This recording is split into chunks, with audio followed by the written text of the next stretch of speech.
Hello guys, welcome back to my YouTube channel. Myself Hemant. मैं से CGL 2022 से double M selected हूँ। तो आज की वीडियो में हम बात करेंगे जो भी स्टूडेंट एसएससी के अपकमिंग एग्जाम्स के लिए प्रिपरेशन कर रहे हैं, तो आपको इंग्लिश को कैसे तैयार करना है, तो इस वीडियो में हम उसकी बात करेंगे। तो इसमें हम बेस्ट टीचर्स कौन कौन है, बेस्ट बुक क्या क्या है, कौन सी बुक खरीदनी है आपको और कैसे पढ़ना है आपको उन बुक्स को, तो वो सारी चीज़ें आज की इस वीडियो में हम डिस्कस करेंगे। तो आइए शुरू करते हैं। वीडियो से पहले बात करते हैं कि मतलब यदि आप इंग्लिश मीडियम के स्टूडेंट हो तो आपको ऐसा नीड नहीं है कि आपको यदि किसी टीचर से कोर्स कंप्लीट करना ही करना है, या तो आप ऐसे डायरेक्ट किताब के थ्रू भी जा सकते हो। लेकिन यदि आप हिंदी मीडियम के स्टूडेंट हो तो आपको मैं रिकमेंड करूँगा कि आप किसी न किसी टीचर से कोर्स कंप्लीट कर लो उनका। तो टीचर, बेस्ट टीचर ये हैं, अमन आशीष सर हुआ, रानी मैम हुई, नीतू सिंह हुई, जयदीप हुआ, गोपाल वर्मा सर हुए, और भी बहुत सारे हो सकते हैं। लेकिन जो आपको अच्छा लगे आप उनसे एक बार कोर्स कंप्लीट कर लिए। आपको ना ज़्यादा बुक्स के चक्कर में नहीं पड़ना है कि ढेरों बुक कर लेते हैं ना, तो उनसे आप क्या उसका बार बार रिवीजन मांगते हैं एसएससी। बस रिवीजन हो अच्छे से तो उसके बाद आपको ज़्यादा बुक्स की ज़रूरत होती नहीं है। तो आपको क्या 4 ही बुक खरीदनी है बस इंग्लिश के लिए, इससे ज़्यादा नहीं खरीदनी है। तो पहली तो बुक, वो बुक नहीं मान सकते कि मान ले कि यदि कोई टीचर से आप जिससे कोर्स परचेज किया है तो उसके कोर्स के आप हैंड रिटन नोट्स बनाओ खुद ही। नहीं तो यदि आप आलसी हो थोड़े तो आप क्या कर सकते हो, उसी ने यदि क्लास नोट्स लॉन्च कर रखे तो वो क्लास नोट्स भी आप खरीद सकते हो। तो फर्स्ट वो हो गया। फिर आती है नीतू सिंह की वॉल्यूम 1 बुक आती है ग्रामर के लिए, तो वो आपको ज़रूर परचेज करनी है। फिर आती है किरण की चैप्टर वाइज और type wise book, previous year के जो सारे क्वेश्चन है जो आपको प्रैक्टिस करनी है ना, उसके लिए यही बुक परचेज करनी है। क्योंकि इसमें क्या है, चैप्टर वाइज अरेंज होते हैं भाई, एरर के एक साथ क्वेश्चन है, और मतलब एरर में भी टाइप वाइज कर रखा है, और मिसलिनियस भी दे रखा है लास्ट में आपकी प्रैक्टिस के लिए। तो वो सारी चीज़ें हैं। तो ये किताब खरीदनी है। और वोकेबलरी के लिए क्या है, ब्लैक बुक खरीदनी है। इस किरण की वोकेब में भी ये वोकेबलरी, तो क्यों दोनों प्रीवियस ईयर पे बेस्ड बुक ही हैं, ब्लैक बुक और ये किरण की chapter wise type wise book आती है। लेकिन क्या होता है कि ऐसा दिमाग में सेट रहता है ना कि अब किरण की इतनी मोटी बुक आएगी, तो यदि आप उसको पूरी पढ़ोगे तो माइंड पे एक बर्डन सा आ जाएगा कि यार कैसे पढ़ूंगा मैं ये। लेकिन उसी चीज़ को 2-3 जगह से पढ़ते हैं ना, तो उसको लगेगा भाई ये तो मुझे ये इसमें पढ़ना ही नहीं है, तो मतलब माइंड का बोझ थोड़ा हल्का हो जाता है। नई बुक देखते हैं तो उसको पढ़ने का ज़्यादा मन करता है, और उसमें क्या अरेंज वैसे अच्छे से दे रखा है ब्लैक बुक में। तो वोकेबलरी के लिए आपको वही बुक फॉलो करनी है। तो मैंने टोटल 4 बुक बताई। वो एक तो क्लास नोट्स ही हैं, और नीतू सिंह की वॉल्यूम 1 केडी कैंपस पब्लिकेशन की आती है जो, और किरण की चैप्टर वाइज और टाइप वाइज बुक आती है वो, और ब्लैक बुक। बस आपको ये 4 ही करनी है, जिनमें से 3 ये बुक, तो एक तो आपको नोट्स बनाने हैं हैंड रिटन। इतनी मेहनत तो करनी होगी यदि आपको सिलेक्शन लेना है तो 3 बुक ही बताई है मैंने मेनली इसमें।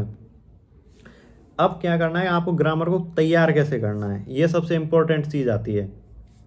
तो सबसे पहले आपको क्या करना है कि जो भी किसी टीचर से चैप्टर कंप्लीट किया, कंप्लीट करने के बाद क्या होता है, कोई भी टीचर रहता है ना तो वो सारी चीज़ें नोट्स में कवर नहीं करा सकता। तो उससे क्या करना, जिस चैप्टर को अच्छे से रिवाइज करना है आपको पहली बात तो, फिर उसके बाद क्या करना है, उसको पढ़ना है आपको केडी कैंपस की वॉल्यूम 1 बुक में से। नीतू सिंह की बताइए ना, तो उसमें से आपको उस चैप्टर को रिवाइज करना है। और जो जो चीज़ नोट्स में कवर नहीं है तो उसको हाईलाइट कर लेना है कि ये मैटर मुझे इस बुक में से पढ़ना है। उसके बाद क्या करना है कि उसी चैप्टर के पीछे 70-80 क्वेश्चन के आसपास रहते हैं नीतू सिंह के, तो वो सारे एरर आपको एक बार में लगानी है। ये तो कन्फर्म है कि वो उनके लगानी लगानी है। वो हर चैप्टर के ख़त्म होने के बाद नोट्स को अच्छे से रिवाइज करना है, फिर उसके वॉल्यूम 1 में से पढ़ना है, फिर जो हाईलाइट है वो अच्छे से पढ़ना है, और प्रीवियस जो वॉल्यूम 1 में लास्ट में चैप्टर के एंडिंग में जो क्वेश्चन दिए हो रहते हैं तो वो सारे लगाने हैं। उसके बाद मेन रोल आता है प्रीवियस ईयर क्वेश्चन के, तो वो लगाने हैं आपको किरण की बुक से। तो मान ले कि आपका पूरा चैप्टर कंप्लीट हो गया, तो सारे एरर के क्वेश्चन आपने एक साथ लगा लिए। तो आपके क्या है कि रूल है ना जो दिमाग में छप जाएंगे कि बार बार नोट्स पढ़ने हैं, बार बार वही सेम प्रोसेस है जो फॉलो करना है आपको। नोट्स में चैप्टर अच्छे से पढ़ना है, फिर उसके बाद केडी कैंपस वॉल्यूम 1 पढ़ना है, फिर उसके बाद उसके पीछे जो क्वेश्चन दे रहे हैं वो लगाने हैं, उसके बाद प्रीवियस ईयर के क्वेश्चन लगाने हैं। तो बस जितनी बार रिवीजन करोगे बस यही सीक्वेंस फॉलो करना है आपको, इसके अलावा कुछ नहीं करना है आपको इंग्लिश में। फिर बात करते हैं वोकैब की। तो वोकैब में क्या है कि ये होते हैं 1 वर्ड सब्स्टिट्यूशन होते हैं, ईडियम फ्रेजेज होते हैं, एंटोसिनो होते हैं, और फ्रेजल वर्ब होती है, और एरर, स्पेलिंग एरर होती है। तो इनके लिए क्या करना है कि मैंने बुक बताई आपको वोकैब के लिए ब्लैक बुक, तो उसमें आपको क्या करना है कि मतलब 1500-2000 के आसपास ईडियम फ्रेजेज है, 1500-2000 आसपास ही वन वर्ड सब्स्टिट्यूशन है। तो इसमें क्या करना है कि इसमें साइड में लिखा है कि हैशटैग आर, मतलब इतनी बार क्वेश्चन रिपीट हुआ है, मतलब जो भी ईडियम फ्रेज है, वन वर्ड सब्स्टिट्यूशन है। तो आपको क्या करना है कि पर डे के ऐसे दिमाग के आपको वोकेबलरी पे बहुत टाइम देना होगा, कम से कम 1.5 घंटे के आसपास आपको देना होगा। मैंने मेरी तैयारी के दौरान इतना ही दिया था वोकेबलरी को। तो शुरुआत में तैयार करते तो अब हिंदी मीडियम से तो इतने सब सुने हुए भी नहीं थे, तो हर चीज़ नहीं लगती थी।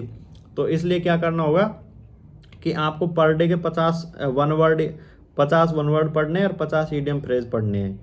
तो उनमें क्या है कि एक बार अच्छे से रिवाइज करना है उनको, 50-50 को दोनों को। फिर नेक्स्ट डे जैसे ही पढ़ोगे तो पहले उन 50 को पढ़ना है आपको, फिर उसके बाद नेक्स्ट अगले 50 पढ़ने हैं।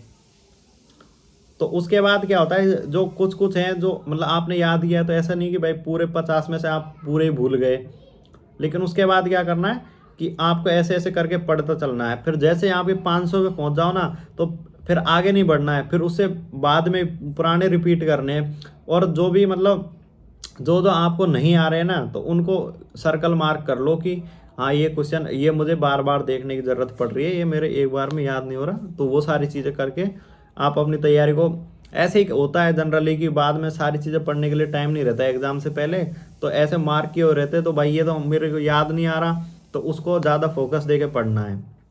तो ये हो गया। फिर इसमें क्या है कि एंटोसिनो की कॉमन वो दे रखी है लिस्ट। तो वो क्या है, वो तो आपको याद होने ही चाहिए, क्योंकि एग्जाम में जनरली वहीं से आते हैं। प्री में तो, मेंस में तो कुछ नया पूछ लेते हैं, लेकिन प्री में नहीं आता है जनरल नया, तो आपको वहीं से करना है।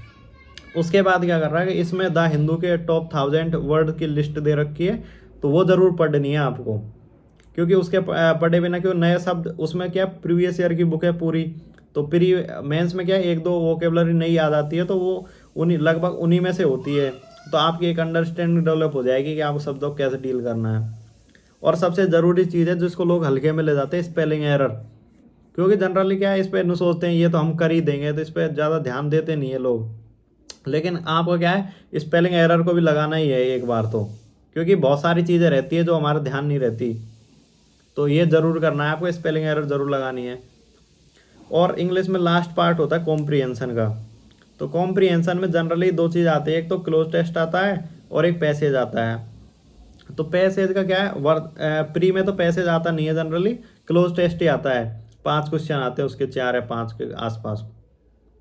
तो उसमें क्या होता है कि उसमें आपका काम क्या करेगा, यही ग्रामर के रूल लगेंगे, आपकी वोकेबलरी अच्छी होनी चाहिए। तो क्लोज जो कंप्रीहेंशन पार्ट है उसके लिए दो ही चीज़ ज़रूरी है, ग्रामर और वोकेबलरी, और आपकी अंडरस्टैंडिंग इंग्लिश को देखने के लिए।